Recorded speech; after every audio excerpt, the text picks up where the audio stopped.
Jangan lupa subscribe YouTube channel Metro TV News dan jangan lupa nyalakan notifikasinya.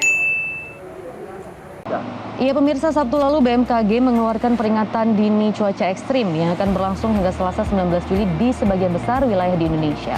Apakah tren cuaca ekstrim akan berhenti dalam waktu dekat sesuai prediksi atau akan terjadi lebih lama? Kita akan bergabung bersama rekan Liz Pratiwi langsung dari BMKG. Nah Liz, selamat pagi. BMKG menyebutkan cuaca ekstrim masih akan terjadi di sebagian besar wilayah Indonesia hingga Selasa 19 Juli 2022. Adakah perubahan dari pantauan citra satelit Himawari pagi ini? Benar sekali bahwa BMKG menyebutkan cuaca ekstrim ini diprediksi masih akan terus terjadi hingga hari ini 19 Juli 2022. Cuaca ekstrim ini juga mengakibatkan bencana hidrometeorologi di sejumlah wilayah termasuk Jabodetabek beberapa waktu lalu seperti terjadinya banjir di sejumlah titik. Dan untuk mengetahui apakah ada perubahan, saat ini saya sudah bersama dengan Kepala Pusat Meteorologi Publik BMKG bersama dengan Pak Fahri Rajab. Pak Fahri, selamat pagi Bapak. Ya, selamat pagi. Pak Fahri, apakah ada perubahan dari pantauan citra satelit Himawari per hari ini, Pak? Iya, jadi BMKG terus melakukan pemantauan cuaca ya, dan tentu cuaca itu kan pasti terus dinamis ya.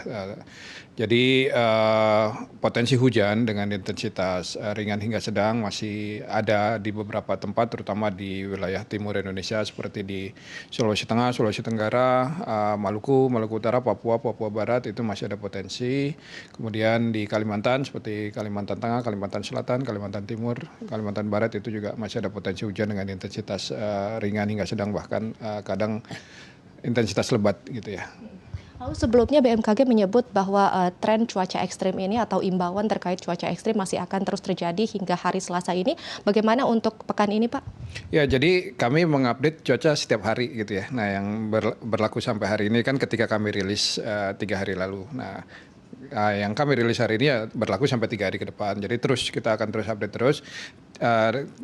Jadi mohon tidak dipahami bahwa ketika hari ini maka selesai cuacanya, enggak gitu. Terus kita update terus setiap hari. Gitu. Lalu apa analisa sirkulasi siklonik dan juga konvergensi dari tren cuaca saat ini, Pak?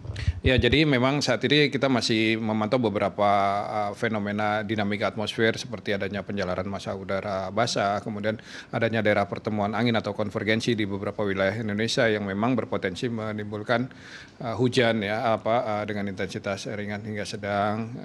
Itu kami pantau saat ini potensinya terutama di Indonesia bagian timur. Ini bisa dijelaskan ke Pak kalau dari citra satelit seperti apa gambarannya? Ya, ini adalah citra satelit cuaca dari satelit Himawari. Ini kondisi terkini real time ya. Tiap 10 menit kita update. Yang orange ini adalah kondisi awan-awan hujan gitu ya. Nah, kita bisa lihat saat ini potensi hujan ada di Maluku ya, terutama di sekitar Laut Banda, kemudian di Maluku Utara juga potensi hujan, kemudian Sulawesi Tenggara ya. Di Laut Jawa ada beberapa spot juga potensi hujan.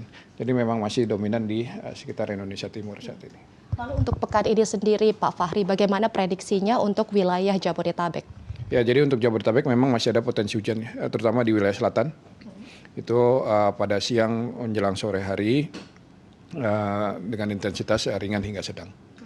Kemarin kita ketahui ada sejumlah bencana hidrometeorologi. Kira-kira wilayah mana saja, Pak, yang mungkin dikhawatirkan atau menjadi imbauan bagi para warganya? Ya, untuk 3 hari ke depan potensi hujan yang seperti tadi saya sampaikan di wilayah timur ya, seperti di Sulawesi Tengah, Sulawesi Tenggara, Maluku Utara, Maluku, Papua, Papua Barat itu merupakan wilayah provinsi-provinsi yang perlu menjadi kewaspadaan kita untuk hujan dengan intensitas lebat yang berpotensi menimbulkan bencana hidrometeorologi. Kira-kira apa Pak Fahri faktor-faktor yang menyebabkan munculnya bencana hidrometeorologi dan juga adanya imbauan terkait cuaca ekstrim ini? Ya, kalau bencana hidrometeorologi tentu penyebabnya faktor meteorologi ya hujan dengan intensitas lebat gitu ya kan, angin kencang itu penyebabnya. Nah, kenapa bisa terjadi hujan dengan intensitas lebat itu? Tentu banyak faktor yang mempengaruhi untuk wilayah Indonesia di wilayah tropis dan berbentuk kepulauan ini ya. Dinamika atmosfer seperti adanya saat ini kita masih dalam periode La Nina walaupun intensitas lemah. Kemudian adanya penjalaran massa udara yang basah yang banyak mengandung uap air dari Samudra Hindia yang bertemu dengan suhu yang cukup hangat karena suhu muka laut kita yang juga hangat itu menimbulkan pertumbuhan awan yang cukup masif di wilayah Indonesia saat ini. Itu faktor-faktor yang mempengaruhi kenapa kondisi cuaca sangat dinamis sekali di Indonesia. Lalu apakah ada imbauan kepada masyarakat terutama yang tinggal di daerah pesisir, Pak? Ya, jadi kalau untuk wilayah pesisir mungkin yang perlu diwaspadai juga adalah kondisi gelombang laut ya.